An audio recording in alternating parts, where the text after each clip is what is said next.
Assalamualaikum warahmatullahi wabarakatuh. Saya Faris dari 5B dengan NPM 2259 2010 Di sini ingin melakukan EDA dengan menggunakan Kaggle. Di sini dataset yang saya pilih adalah penyebab kematian di Indonesia yang dilaporkan. Dataset ini berisi penyebab kematian di Indonesia dengan data yang dikompilasi dari profil kesehatan Indonesia tahun 2004 sampai dengan tahun 2019 dan data COVID-19. Oke, sebelumnya kita harus mengetahui apa itu EDA. EDA atau Exploratory Data Analysis adalah proses untuk memahami data secara mendalam sebelum melakukan permodelan. Tujuan dari EDA adalah untuk meringkas karakteristik utama data dan identifikasi pola, anomali, dan hubungan penting yang mungkin tidak terlihat secara sekilas. Langkah-langkah EDA, yang pertama itu memuat data. Setelah kita menentukan dataset yang kita ingin lakukan EDA, kita muat ke dalam sebuah kode editor seperti Google Colab atau bisa menggunakan Kaggle atau lain sebagainya untuk dilakukan pemrosesan EDA. Yang kedua, itu memeriksa struktur data. Pada tahap ini, kita akan memeriksa struktur data set yang kita pilih. Misalnya seperti tipe datanya, apakah jumlah entry-nya, berapa kolom, dan sebagainya. Berikutnya, ada statistik deskriptif. Di tahap ini, kita ingin melihat statistik deskriptif dari dataset kita, seperti standar deviasi, mean, median, kuartil, dan lainnya. Berikutnya ada visualisasi data. Visualisasi data itu sangat penting dilakukan agar sebuah dataset mudah dipahami oleh seorang data analis. Yang kelima itu memeriksa outliers atau entry yang cukup ekstrim perbedaannya dan missing value atau entry yang kosong pada baris di dataset. Yang selanjutnya itu adalah memeriksa korelasi. Di tahap ini kita akan memeriksa hubungan antara data di dataset ini. Hubungan kolom di dataset ini. Di sini bisa dilihat, yang pertama itu memuat data. Kita menggunakan modul NumPy untuk operasi matematika dan manipulasi array.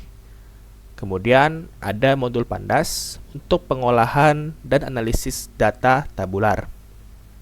Untuk visualisasinya, kita menggunakan modul Seaborn dan modul Matplotlib. Di coding berikutnya, ini adalah untuk pengecekan dataset apa saja yang ada pada direktori Kaggle input. Di sini bisa dilihat ada dua dataset, yaitu yang versi clean dan versi raw. Untuk yang versi clean ini adalah versi yang sudah dilakukan EDA, dan yang raw ini adalah data mentah yang belum dilakukan pemrosesan apapun. Selanjutnya, di sini kita memanggil sebuah datasetnya.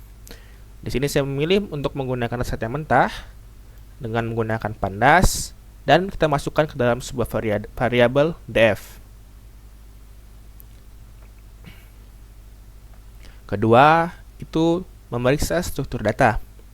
Dengan menggunakan df_head, kita akan menampilkan 5 baris pertama dari dataset. Kita juga bisa melakukan kustomisasi. Misalnya di sini kita minta 10 data pertama. Jadi dia akan menampilkan 10 data pertama dari atas dataset. Kemudian ada df info atau info. Di sini kita untuk menunjukkan informasi dari dataset kita, seperti berapa entry-nya, dimulai dari berapa kolomnya, tipe datanya apa, dan memori yang digunakan berapa. Pada dataset ini kita memiliki jumlah 1062 entry yang dimulai dari 0 hingga ke 1061. dengan jumlah kolom yaitu terdiri dari 8 kolom. Kolom pertama yaitu cause dengan 1062 entry dengan tipenya adalah objek. Kemudian type 1062 entry dengan tipe data objek, dan year 1062 entry tipe data integer. Data redundancy 1062 entry dengan tipe data integer.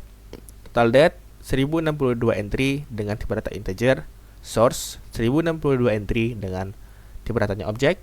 Page at source itu 1060 entry dengan tipe datanya objek, dan source URL 1060 entry dengan tipe datanya objek. Di sini disimpulkan bahwa ada 3 tipe data integer dan 5 tipe data objek, dengan memori yang digunakan adalah 66,5 KB. Penjelasan kolomnya, yang pertama di sini ada cause, yaitu adalah penyebab kematian. Lalu ada type, yaitu adalah kategori dari penyebab kematian itu. Ketiga, ada tahun terjadinya. Yang keempat, ada data redundancy, yaitu adalah jumlah data yang mirip atau sama dalam dataset. Yang kelima, itu total death, yaitu jumlah kematiannya. Yang keenam, ada source, yaitu sumbernya.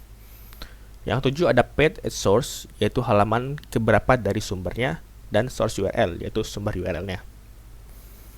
Kemudian, tahap berikutnya yaitu ada statistik deskriptif. Nah, di sini secara default kolom yang bertipe integer itu yang akan muncul, kecuali ketika kita masukkan include all ke dalam parameter describe, maka yang bertipe objek juga akan masuk atau akan ditampilkan. Tapi sebagai contoh, di sini kita akan menampilkan yang integer saja. Bisa dilihat pada tahun ini ada 1062 entry dengan rata-ratanya ada di 2010,20, dengan standar deviasinya itu 5,22, dan min itu di tahun 2000, kuartil pertama di 2006, median ada di 2009, kuartil ketiga di 2014, dan maksimal ada di tahun 2022. Kemudian pada data redundancy itu ada 1062 entry dengan rata-ratanya 2,93, lalu standar deviasinya 2,77, minimalnya 1, kuartil pertamanya 1, mediannya 1, kuartil ketiganya 4, dan maksimalnya itu 12.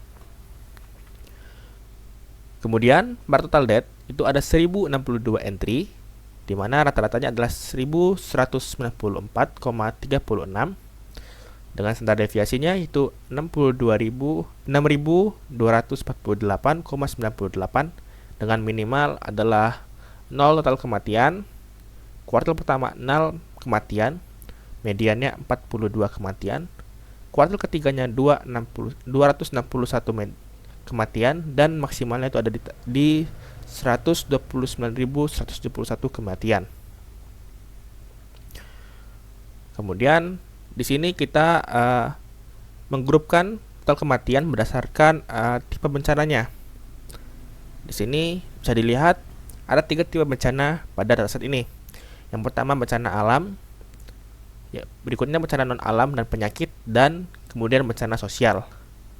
Pada bencana alam itu ada 148 kejadian dengan rata-ratanya itu di 1251,95, dengan standar deviasinya 11.039,90, dengan minimalnya 0, dengan kuartil pertamanya itu 0 kematian, mediannya 10,5 kematian, dan kuartil ketiganya 59,50 kematian, dan maksimalnya itu ada di 129.171 kematian.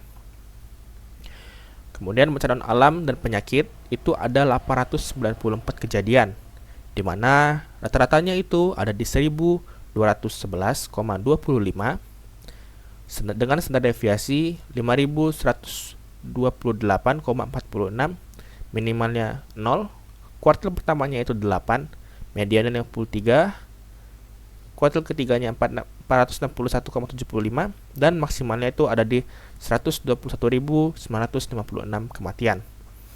Dan bencana sosial itu ada di 20 kejadian dengan rata-ratanya 13,05, dengan standar deviasinya adalah 17,93, dengan minimal 0 kematian, kuartil pertama 0,75 kematian, mediannya 4 kematian, kuartil ketiganya 16,50, dan maksimalnya ada 65 kematian. Bisa disimpulkan di sini pada bencana alam, walaupun ada sedikit kejadian, yaitu di 148 kejadian, dibandingkan dengan bencana alam dan penyakit dengan jumlah 894 kejadian, jumlah kematian yang terjadi itu lebih banyak, sekitar 8.000 daripada bencana alam dan penyakit. Kemudian di sini kita kategorikan berdasarkan penyebabnya. Bisa dilihat di sini penyebab tertinggi kematiannya itu ada dari AIDS, penyakit AIDS, dan penyebab kematian terendah itu adalah wabah penyakit epidemi. Kemudian di sini kita berdasarkan tahun. Namun kita akan kesimpulannya di sini jumlah insiden yang paling banyak terjadi berada pada tahun 2006 dengan total 137 kejadian. Total kematian terbanyak berada di tahun 2004 yang menewaskan 129.171 jiwa, dan total insiden yang paling sedikit terjadi pada tahun 2000 dengan total 5 kejadian. Kemudian kita akan lakukan visualisasi data yang dimana akan ditampilkan dengan diagram batang, diagram lingkaran, dan part plot untuk melihat penyebaran datanya. Di sini bisa dilihat bencana non alam dan penyakit itu terjadi sangat banyak, di atas 800, disusul oleh bencana alam yaitu di atas 150, dan ada bencana sosial di bawah 50 kejadian. Pada diagram lingkarannya bisa dilihat di sini bencana alam dan penyakit itu terjadi 84,2%, lalu bencana alam 13,9%, dan bencana sosial itu 1,9%. Kemudian ini adalah penyebarannya. Bisa dilihat bahwa bencana non alam dan penyakit itu lebih tersebar dibandingkan bencana sosial, apalagi yaitu dibandingkan bencana alam dan bencana sosial. Berikutnya adalah berdasarkan tahun. Nah, tahun terbanyak itu terjadi pada tahun 2006, yaitu di kisaran di atas 130. Dan rata-rata terjadinya ada di kisaran tahun 2004, 2007, 2008, 2009, 2010, hingga 2012. Kemudian ini adalah diagram lingkarannya, di mana 2006 itu persentasenya adalah 12,9%, dan yang terkecil ada di tahun 2000 dan 2022 yaitu 0,5%. Ini adalah untuk penyebarannya. Kemudian kita akan memeriksa outliers dan missing value-nya. Di sini kita akan mencari values yang kosong lalu menjumlahkannya. Dan di sini kita akan memasukkan data tipenya ke dalam sebuah variabel, lalu kita akan tampilkan outliers-nya seperti berikut. Di sini bisa dilihat bahwa terdapat dua value yang kosong pada kolom patch at source dan source URL. Kemudian pada outliers-nya di sini bisa dilihat terdapat outliers pada data redundasi dan total kematian yang cukup signifikan. Kemudian jika kita sudah mengetahui kolom mana yang kosong, kita akan mencarinya. Di sini yang kosong tadi source URL dan patch at source. Maka tampil di sini ada none. None ini adalah not a number. Jadi di Python jika value kosong maka akan diisi dengan none. Kemudian di sini kita akan sebelumnya jika kita ingin mengatasi data yang kosong, ini ada terdapat dua cara. Yang pertama itu menghapus datanya, dan yang kedua itu mengisi value yang kosong. Di sini saya akan mengisi value yang kosong dengan tidak diketahui. Jika sudah diisi, maka kita akan mengecek kembali dan bisa dilihat bahwa di sini tidak muncul lagi data yang kosong. Kemudian di sini kita cek juga ke headnya, apakah ini akan mempengaruhi semua kolomnya. Ternyata tidak. Kemudian kita cek kembali. Di sini sudah hilang, jadi 0. Lalu kita infonya di sini sudah 1062. Berikutnya kita melihat korelasi antara kolomnya. Di sini untuk melihat korelasi, semakin dia warnanya pekat ke merah, dia akan semakin berhubungan. Tapi semakin dia biru warnanya, maka dia akan saling tidak berhubungan secara signifikan. Nah, bisa dilihat di sini data redundansi dan tahun itu memiliki minus 0,11, yang dimana ini adalah nilai negatif di bawah 0 yang menunjukkan bahwa tidak ada hubungannya year dan data redundansi. Kemudian tahun dan total kematian yaitu minus 0,05, yang dimana ini juga menghasilkan nilai minus di bawah 0 yang menunjukkan tidak ada signifikansi pada hubungan antara dua data ini. Kemudian pada data redundansi dan total kematian itu menghasilkan minus 0,088,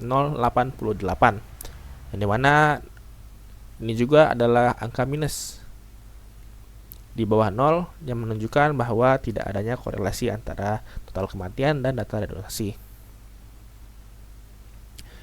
Di sini kita ambil kesimpulan, pada statistik deskriptif, tahun menunjukkan bahwa data mencakup tahun-tahun dari tahun 2000 hingga 2022, dengan insiden kematian yang paling banyak terjadi di tahun 2006, dan jumlah kematian terbanyak berada di tahun 2004 dengan menewaskan 129.171 jiwa.